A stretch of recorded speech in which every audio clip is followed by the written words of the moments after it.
Hello friends, आज हम शुरू करेंगे आमेर के इतिहास में मित्रों सवाई जय सिंह, जो हम पिछले वीडियो में आधा पढ़ चुके हैं। और आज मित्रों सवाई जय सिंह की जो कहानी है उसको पूरा पढ़ेंगे। मित्रों सवाई जय सिंह जो है मित्रों, जो जय सिंह जो थे वो आमेर के इतिहास में अपना महत्वपूर्ण स्थान रखते हैं। और परीक्षा की दृष्टि से भी जय सिंह से जुड़े फैक्ट जो है हमारे लिए महत्वपूर्ण है। मित्रों आमेर की जो इतिहास है उसका राजस्थान के इतिहास में अलग ही महत्व है। मित्रों तो जानते हैं सवाई जय सिंह के बारे में। सवाई जय सिंह मित्रों, सवाई जय सिंह के बारे में आगे बताने से पहले मेरी आपसे रिक्वेस्ट रहेगी कि प्लीज़ मेरे चैनल को लाइक, सब्सक्राइब और शेयर करें। मित्रों सवाई जय सिंह के बारे में हमने काफ़ी कुछ पिछले वीडियो में जान लिया था और अब जानते हैं आगे। हम जानते हैं मित्रों जय सिंह का जो राजस्थान की अन्य रियासतें थी उनमें क्या हस्तक्षेप रहा, उन्होंने कैसे अपना प्रभाव बढ़ाने का प्रयास किया। मित्रों सवाई जय सिंह के समय बूंदी का नरेश जो था वो था बुद्ध सिंह। बूंदी का शासक कौन था? बुद्ध सिंह। मित्रों इस बुद्ध सिंह को जो था काफ़ी वृद्ध हो चुका था और इसकी कोई संतान नहीं थी। और बुद्ध सिंह को सवाई जय सिंह सलाह देते हैं कि वो किसी के पुत्र को गोद लेकर और अपने राज्य का शासक बनाए। तो जय सिंह के कहने पर बुद्ध सिंह जो था वो करवड़ के जागीरदार से उसका द्वितीय पुत्र गोद लेते हैं। जागीरदार से उसका जो दूसरा जो पुत्र होता है उसको गोद लेते हैं। और मित्रों इस द्वितीय पुत्र का नाम होता है दलेल सिंह। क्या नाम होता है? दलेल सिंह।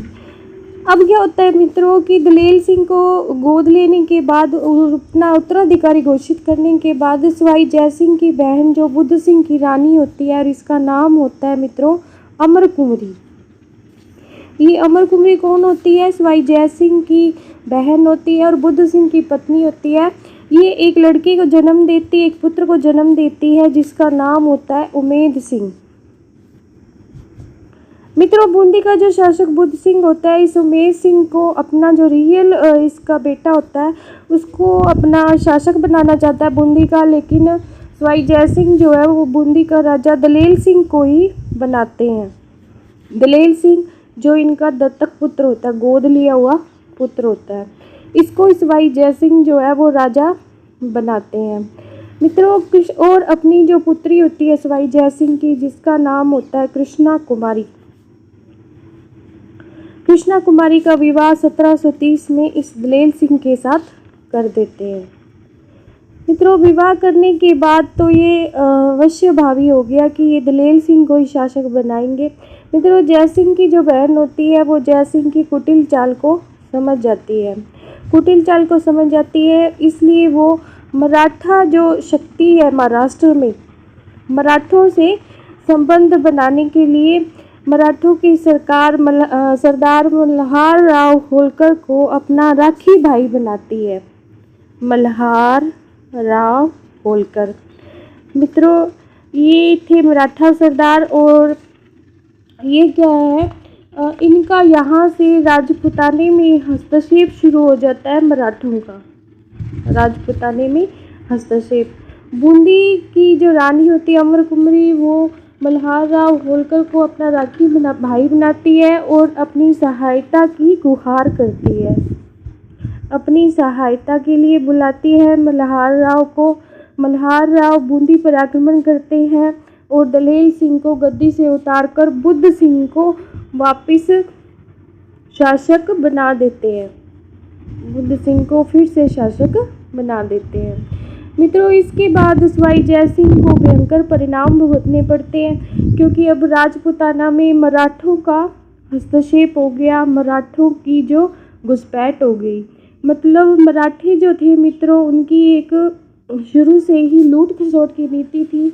उन्होंने राजस्थान में घुसकर आंतरिक मामलों में हस्तक्षेप किया और यहाँ के जो राजपूत शासक थे उनकी लूट खसोट शुरू कर दी। लूट खसोट मतलब ये लूटते थे और लूट कर चले जाते थे। चौथ और स्वदेश मुखी वसूल करना इनका मुख्य उद्देश्य था।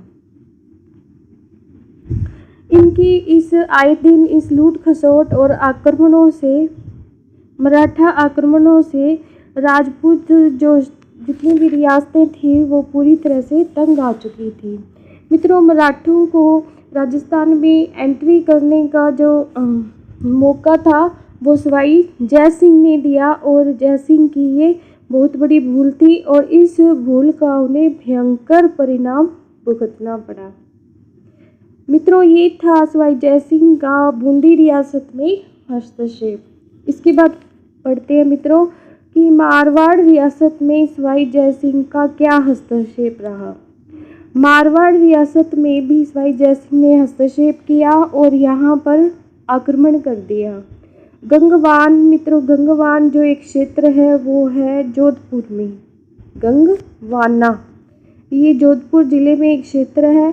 यहाँ 1741 में एक युद्ध होता है, किसके बीच? जोधपुर के अभय सिंह और उसके भाई नागौर के बख्त सिंह की सम्मिलित सेना का सवाई जय सिंह के साथ, जिसको गंगवाना का युद्ध कहते हैं। किस किस के बीच होता है मित्रों? ये सवाई जय सिंह होते हैं एक तरफ तो, और एक तरफ होता है जोधपुर का अभय सिंह। जोधपुर का अभय सिंह और उसका भाई होता है नागौर का बख्त सिंह। नागौर का बख्त सिंह, इन दोनों की सम्मिलित सेना, और एक तरफ होते हैं सवाई जय सिंह, और इस युद्ध में सवाई जय सिंह विजित होते हैं। सवाई जय सिंह ने मित्रों काफ़ी साहित्यिक कार्य भी किए। साहित्य की दृष्टि से उल्लेखनीय जो कार्य हैं उनको आज भी याद किया जाता है, और ये काफ़ी उपयोगी कार्य भी हैं जो वो आने वाली या भावी पीढ़ी के लिए छोड़ गए हैं। इसके लिए भी उन्हें याद किया जाता है मित्रों। और साहित्य के क्षेत्र में उनका जो महत्वपूर्ण योगदान है उसको आज भी हम नहीं भुला सकते मित्रों। तो साहित्य और अपनी जो उनकी एक, जिसको IQ कहते हैं, ग्रह नक्षत्रों के बारे में, ग्रह नक्षत्रों की गणना करने के लिए उन्होंने 1725 में मित्रों एक शुद्ध सारणी का निर्माण करवाया। शुद्ध सारणी, ये सारणी किस लिए थी? ग्रह नक्षत्रों की गति की गणना करने के लिए। मित्रों, इस शुद्ध सारणी का नाम इन्होंने तत्कालीन मुगल सम्राट मोहम्मद शाह रंगीला के नाम पर जीज मोहम्मद शाही रखा। जीज मोहम्मद शाही। मित्रों, इस ग्रंथ में जो ग्रह नक्षत्रों की गति की गणना करने का अनुमान था उसके बारे में बताया गया था। एक तरह की साहित्यिक कृति थी, और इसका निर्माण जो है सवाई जय सिंह द्वारा करवाया गया। मित्रों, इसको प्रकाशित किया गया 1733 में। कब प्रकाशित किया गया? 1733 में। मित्रों, सवाई जय सिंह ने भारत में ज्योतिष विद्या पर उन्होंने स्वयं में एक ग्रंथ लिखा जिसका नाम था जय सिंह कारिका। जय सिंह कारिका। मित्रों, सवाई जय सिंह की एस्ट्रोलॉजी में बहुत ज़्यादा रुचि थी, जिसको हम ज्योतिष भी कहते हैं, ज्योतिष विद्या। इनकी जब साहित्यिक कृतियाँ हम देखते हैं तो हमें लगता है कि इनकी ज्योतिष विद्या में विशेष रुचि थी, और इसी विशेष रुचि के चलते इन्होंने जितने भी ग्रंथ लिखे वो सभी ज्योतिष विद्या पर आधारित थे, ग्रह नक्षत्रों की गति और उनकी दशा पर आधारित थे। इनका जो जय सिंह कारिका जो ग्रंथ था, जो इन्होंने स्वयं लिखा था, वो भी ज्योतिष विद्या पर आधारित था। जय सिंह ने भारत में ज्योतिष के अध्ययन के लिए मित्रों जंतर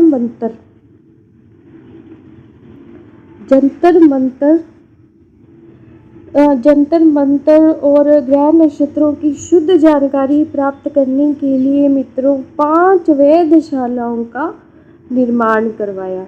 मित्रों, ये 5 वेधशालाएं जो है कहाँ कहाँ पर है और इनमें क्या क्या खासियत है, विशेषता है, इसके बारे में हमारा जानना बहुत ज़रूरी है, क्योंकि अक्सर में ये प्रश्न जो है परीक्षा में आए दिन हमसे पूछा जाता है। तो मित्रों जानते हैं इनकी 5 वेधशालाएँ इन्होंने भारत के कौन कौन से शहर में इसका निर्माण करवाया। तो मित्रों पहली जो वेधशाला इन्होंने बनवाई थी वो बनवाई थी दिल्ली में। मित्रों ये जो दिल्ली की जो वेधशाला है ये सबसे पुरानी है, सबसे पुरानी है। उसके बाद मित्रों जयपुर में भी इन्होंने वेधशाला का निर्माण करवाया। मथुरा में भी वेधशाला बनवाई गई इनके द्वारा। बनारस और उज्जैन मित्रों जिसको वाराणसी भी कहते हैं। तो मित्रों यहाँ इन्होंने 5 वेधशालाएं बनवाई ग्रह नक्षत्रों की शुद्ध जानकारी के लिए। मित्रों पहला जंतर मंतर, जैसा कि मैं आपको इसको मित्रों जो वेधशालाएं हैं इनको क्या कहा जाता है, जंतर मंतर। क्योंकि ये ज्योतिष की गणना के लिए है इसलिए मित्रों इनको जंतर मंतर कहा जाता है। दिल्ली की जो है मित्रों सबसे प्राचीन है जंतर मंतर, और पहला जो जंतर मंतर है वो दिल्ली का ही है। मित्रों ये दिल्ली का जो जंतर मंतर है इसका निर्माण करवाया गया 1724 में। इसके बाद मित्रों दूसरा जो जंतर मंतर है वो जयपुर में है। मित्रों ये जो 5 जंतर मंतर हैं, 5 जो वेधशालाएं हैं, इनमें जो सबसे जो बड़ी वेधशाला है वो जयपुर की है। और मित्रों इसका निर्माण सवाई जय सिंह द्वारा 1728 में कराया गया। मित्रों चूँकि दिल्ली की वेधशाला पहले बनी इसलिए सबसे प्राचीन है और इसका निर्माण 1724 में हुआ। मित्रों जयपुर की जो जंतर मंतर है इसको जुलाई 2010 में यूनेस्को की विश्व धरोहर सूची में शामिल किया गया। मित्रों ये बहुत ही महत्वपूर्ण क्वेश्चन है कि जयसिंह द्वारा बनाई गई 5 वेधशालाओं में कौन सी वेधशालाओं को यूनेस्को की विश्व धरोहर सूची में शामिल किया गया। मित्रों इसमें ऊंचाई मापने के लिए और वायु परीक्षण के लिए राम यंत्र लगाया गया। कौन सा यंत्र? राम यंत्र। मित्रों अक्षांशीय परीक्षण की भी इसमें एक विधि है और इसको अक्षांशीय परीक्षण के लिए जो यंत्र लगाया गया है मित्रों उसको नाम दिया गया है जयप्रकाश यंत्र। जयप्रकाश यंत्र। मित्रों समय की गणना के लिए यहाँ पर एक यंत्र लगाया गया। समय की गणना के लिए एक यंत्र लगाया गया जिसे कहा जाता है सम्राट यंत्र।